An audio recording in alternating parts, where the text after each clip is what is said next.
Hey guys, welcome back to the channel, and today I'm going to show you how to use Wells Fargo's retirement planning tools.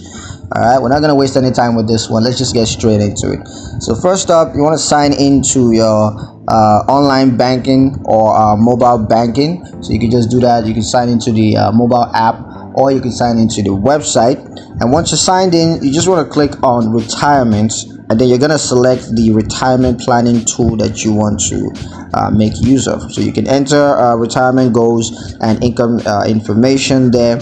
Also, you want to review and understand the retirement planning recommendations. So based on your inputted information, you're going to get some recommendations, and you can work with that. You can adjust the retirement plans as needed.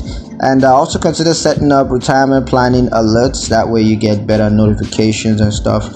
You also want to review and understand the retirement planning programs details, just so you have a better understanding on how that works. And if you have any other issues or questions, you could just contact Wells Fargo's customer support, and they're going to help you to sort out those concerns. So yeah, that's pretty much it on how to use Wells Fargo's retirement planning tools. I hope you guys liked the video. Hope you found the information useful enough. If you did, like the video, comment down below, let me know what you thought, share the video with your friends, and subscribe to the channel if you haven't done so already. And I'll see you guys in the next one.